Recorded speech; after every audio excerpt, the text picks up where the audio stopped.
all right. I'm sitting here together right now, sitting with the VIP, the deal surgeon, the important one of the important one, Mr. Mark Jones, man. Mark, are you there with us? Oh my goodness. Hey, what's going on, Capital Commander? How you doing today? Top notch, top of the mountain, Gladiator. Top notch. Good, man. Let's shake the trees. Let's knock out some poverty. Let's kill doubt. Let's increase faith. Let's go. Absolutely. I'll leave you with this quote. Do not ever, you viewer watching at home, do not ever reject a person because their future is a mystery. And today we are going to speak about financial engineering with the deal surgeon of the deal surgeons. And right now, Mark Jones, Mark, I want to ask you something, right? For all the viewers at home, you have an expensive and ludicrous and an amazing background when it comes to taking corporations public, when it comes to raising funds, when it comes to dealing with private accredited investors, and so much and so forth, because you're a deal surgeon. So my question to you is, when it comes to raising via the 506C or regulation 506A, etc., what are those frameworks? What are the steps? Why do people even go and do those things? Why don't they just go to the bank? Well, first of all, great question, Baru. First of all, I want to say thank you for this opportunity to come here and just share. I can't say it enough. I'm super elated, and for the most part, when you're looking at 506, when you're going in and you're raising money, let me say this: the average person cannot outrun debt. You cannot outrun debt. And so the only way that you raise money is either through debt or equity. Debt or equity. And so debt, of course, just like what you said, you go to the bank, you get a loan. That loan comes with interest, and interest is accrued daily, but you pay it in arrears or every 30 days or so. And a lot of times you can't outrun that debt. I mean, it is extremely hard for you to outrun debt. And a lot of times it takes between 3 to 5 years for a business to become solid. And, carrying debt and carrying the weight of the business can be sometimes heavy. It's a heavy burden to carry. And so what I've learned how to do over time is raise capital. And raising capital is the best way to have what we call patient money. And so I utilize the Jobs Act, which was created in 2012 under the Jumpstart Our Business Startups. And then I also utilize the 506C, because the 506C allows you to raise unlimited amount of capital. But what it also allows you to do is actually go in and do what we call general solicitation. So I utilize that a lot. Thank you for that. When somebody says general solicitation, to the viewer that's driving in the truck, to the viewer that's listening via YouTube at the construction site, what does a general solicitation mean, Mark? Yeah, so great question. I get that all the time. Great question. General solicitation means that you can actually go in and post your offering online or market it and promote it the right way. But you have to market it to both you got to market it to accredited investors. But general solicitation means that you can go in, market on Facebook, Instagram, Twitter, Yahoo, TikTok, you name it, you can market it there. And so that's what general solicitation allows you to do. Hey, deal surgeon, can anyone solicit funds? Can anyone ask for money? Can the hood guy that's on the projects want some funds? And can the guy that works at an office, how does that work? I mean, can anyone do it?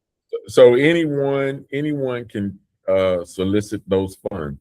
However, there are some restrictions there. You want to make sure that there's a thing called the bad actors check. Bad actors checks allow it. What happens is you have to go through a process to make sure that there's no bad actors, make sure that the person that's raising the money isn't going to go out and buy a new Ferrari or Bentley or whatever with investors' dollars. That is prohibited. It is illegal, and you will go to jail. But yes, the average person with a vision, with an idea that has the right structure, that has the right plan, that has the right team, if you will, they can go out and they can raise, from the man in the construction line to the man in the Wall Street office, they can raise money. Yes, sir. Wow. Wow. That is top notch. This sounds like, it almost sounds like this is a different type of structure, a different type of engineered setup. Speaking of engineered setup, I would call it a financial engineering. So let me ask you this, Mark. Can you define financial engineering to a man or a woman that they've never even heard that phrase? I mean, what are we actually engineering with this finance that you have all this background knowledge on? Great question, man. I have been doing this for some time. Good, bad, and the ugly, if you will. The good, the bad, and the ugly. A lot of times people will think that it's a good deal that when they want to raise money or they want to buy a business or they want to do certain things. And sometimes it may be the right deal, but not the right fit. Or it may be a positive deal, but there's some problems, if you will, inside the deal that will potentially hurt investors. But and so when we're looking at deals itself, we want to talk about the amount of the investment, protection of the money or the investor's money, and a solid business operation, and most importantly, an exit strategy. And a lot of times when you're going in, and entrepreneurs have great ideas. We have so many ideas. Ideas run through our minds, and I'm telling you, every day we come up with new ideas. Sure. Sometimes the issue is not the great idea, but it's the process in getting there to that exit strategy. And because an investor, Capital Commander, an investor can't get a return on his money until he or she get the return of the money. So an exit plan is always, always, always critical. Wow, top notch. My billion-dollar mentor taught me the following phrase. He said, price is always emotional, but cost is always mathematical. Price is emotional, but cost is mathematical. Yes. Deal surgeon, could you tell me of a time where the deal was bad? Why was the deal bad? Why you said, you know what? I'm not getting in it. Yeah, man. I mean, the list goes on and on. I probably look at 100 deals a month, and out of those deals, it might be, we narrow it down to 5, and then out of those 5, it might be 2 that are promising, and then the one could be potentially the home run. But a lot of times, people think that the real estate is such a great deal, but real estate is only good if you can access the equity, right? So I've looked at deals where we thought it was really, really good. But what happens is that there's no solid exit plan. There's no solid exit plan with the investors. When I say no solid exit plan, no solid exit plan. So you'll put your money in a deal. Let's say you're buying a $1 million apartment complex. And you may put your money into a $1 million complex, and yeah, it sounds good, and there's some equity there. But you got to remember, Capital Commander, equity is only good if you can access it. So you negotiate down, and you do all this great stuff, and you willing and dealing. You are willing and dealing. But what happens is, as you said, and I always say this, price is emotional. So you get the emotion behind it, and you're excited about willing and dealing and getting the price lowered and blah, blah, blah, blah, blah, blah. But then you buy the asset at a good price, at a lower price that you thought was a win-win, only to find out that you don't have a floor, only to find out you got problems. You have plumbing issues. Now that price that you negotiated that you was emotional, now you got a cost behind it, and that cost is always mathematical. So now you put your money into a you don't know it, but what we call a death spiral. Now you put your money into a death spiral on a great price, but a high cost, right? And now that you've taken investors' money, you've put the money into the deal. Remember, real estate is illiquid. Now you can't get out. You can't get out because you don't have a solid exit plan, but it's going to cost you more money to get the property up and running. Now you negotiated a price, you got the price, hooray, hoorah. The capital commander comes in, he gets the money for you. And the person can't get out because they are financially strapped. But what will cause you to fail? It is your lack of paying attention to details. I always tell the people that I mentor is don't go in leading in with negotiations and price. Always ask questions, because he who asks all the questions controls the deal. Wow. He who asks questions control. In other words, become a master of asking questions. Listen, Wow. you gotta become a master at asking questions. And don't just get surface questions. You gotta go deep into the questions, right? You have to go deep into the questions and find out what they're not saying. Find out what they are not saying. And I think once you do that, you'll be in good shape. Top notch, top notch. I've got two more questions for Yeah, you, man. Dio. This ideology, this concept of the idea, these executions about taking a company public on the OTC and then uplisting to the NASDAQ. Let me ask you this. As the Capitol Commander, I have sergeants, soldiers, cadets, clients, community members, etc. Like all this over man. the USA.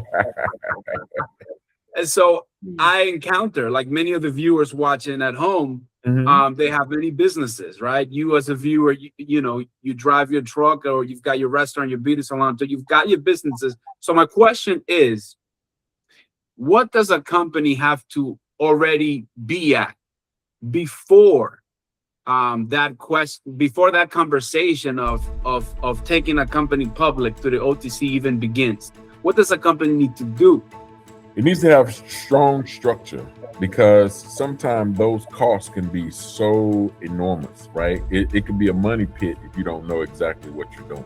It could be a money pit for you. And, it's not for the faint of heart. It's not for the faint of heart. But I always say the company doesn't necessarily have to have profit, but the company must have revenue. Because what happens is, in order for you to go public, you can do it through what we call a direct offering, or a DPO, which is a direct public offering, an IPO, right, which is an initial public offering, or you can do a reverse merger where you can go in, have an operating company, and roll that particular company into a publicly traded shell, if you will, and change the operations. But all of it is cost intensive. It is great. It is great to have because it gives you the liquidity. But it's three things that you must have. Three things that you must have. Three things that you must have. It is a balance sheet, a cash flow statement, and an income statement. Balance sheet, cash flow statement, income statement. And what you want to do is you want to be able to have those things. Now, notice I never said that the company had to be profitable. It just needs to have revenue. And that revenue needs to have a balance sheet, an income statement, and a financial statement. Why is this important? Because what happens is, with the balance sheet, cash flow statement, income statement, it talks about what the company has done, what it's currently doing, and the potential of what it's going to do in its future. Now, if you look at companies like SpaceX, right, where Elon Musk took it to $1 trillion and it lost money, right? It lost portfolio value, but it didn't lose money. Or Amazon. Amazon didn't make a profit for years. I mean years, 10 years or more. But they had a market cap. They had a big market cap of over, 20 billion or more, right? Netflix, same way. Netflix, same way. They're publicly traded. They don't necessarily make profit, or they've started generating profit now. But before they were just had revenue. So you're going to need a balance sheet, an income statement, and a cash flow statement. Balance sheet, income statement, and cash flow statement, right? Income statement, balance sheet, yep, and cash flow statement. Very, very important. Very, very important. But going public gives you the liquidity. Going public helps you. I mean, Wow. it allows. Remember those investors that I talked about that bought into the apartment complex, and they bought it on price, right? They bought it on price, but then they looked at the cost, and the cost was the cost was mathematical, and they started losing money. And now they bought this asset, and they can't. Now the investors. Remember, I said earlier that real estate and other businesses, private businesses, are what we call illiquid. Illiquid. Well, the public market allows those investors to get out of their position. It allows them to get out of their position. Very important, because in the earlier part of this conversation, I said that an investor can't get the return on his money until the investors get a return Of the money. That's it. Wow. Wow. This is outstanding. Outstanding. You know, I would go on and on, but I would tell you, I've sat down in front of bankers in New York City, in Manhattan, in Brooklyn, in Bronx, in Queens, BRMs and underwriters. And when I came up to them, deal surgeon, and I told them, hey, are you familiar with an IPO? They said, sure. And I said, are you familiar with a reverse merger? They said, what? So the fact that you know, your experience, your expertise, and all these details, it's enormous. So I want to ask you this. How can somebody that wants to understand this vocab, these ways, these details, how can someone learn? Do you have anything like a community? Are you eventually going to build one? How does one reach out to you to either learn or to execute their concept of their ideas? Yeah, so great question, great question, great question. So here's the thing. When you hear it, you will forget it. When you see it, you will remember it. But not until you do it will you actually understand it, right? So I can give you all the words, all the big words, but if you don't understand the context around the word, then you won't understand the meaning. Because you got to understand, Baruch, capital commander, is your words become flesh. Your words have to get up and walk. So I can teach you all day the words, but the words will lie dormant. And not until you start executing those words and call those words forth, no matter what you do, those words will then get up and begin to walk. You started teaching me Spanish, and I'm learning every day. Because it's one thing for me to be able to spit out a bunch of words, but if I don't know the context or the meaning or behind the words, then they're just words, right? So not until when you hear it, you will forget it. When you see it, you will remember it. But not until you do it will you understand it, right? So let me answer your second question. Your second question is, how will they learn? And is there some type of class? The short answer is yes. But I just don't want people to come in and get the education, because education is broad. I'm gonna tell you a funny story, Commander. Go ahead. Right. So I got my dog Coco, right? I got my dog. I have a little dog named Coco. Okay, Coco. And Coco is my friend. When I tell you she's my friend, she is my friend. But when I first got her, what happened was, I got her, and she would go in and use the bathroom all over the house. I mean, it was a mess. I walk in, I mean, I could smell everything, right? And so what I realized is that I had to I couldn't scold her because she would run up under the bed. So what I did, I placed a mat on the floor, and every time she would use the bathroom on our original floor, I would let her smell it, rub her, and put her on the mat. Right? Put it on the mat. So she began to learn how to utilize the bathroom on the mat. I'm getting somewhere. I know this is a grotesque story, but just wait on it. I'm waiting on it. And so what I started doing, now she understands how to go on the mat. So what I wanted to do was get her to go outside. So what I started doing was moving the mat towards the door. Slowly, but moving the mat towards the door. And eventually what I would do is she would use the restroom on the mat, and then I would take the mat outside and let her use it outside, and then I would take the mat away so she could use it in the grass. You see, okay. my point is, and she now tells me when she has to go outside. She can't speak. Have you ever noticed that a dog can understand your language, but the dog can't speak back? Ain't that so? Yeah, absolutely. So, pet with, but they're very smart. But my point is, in education is broad. So I didn't teach Coco education. I trained her on one specific thing. You see, you train up a child, you train a person in the full detail. So they'll go to school to get educated. They go to a specific class to be trained. Does that make sense? So wow. Going back to your question, we will have an educational field, but I'm not interested in giving them generalized education. I'm interested in giving them training on a specific topic. A profound message for the deal sergeant himself.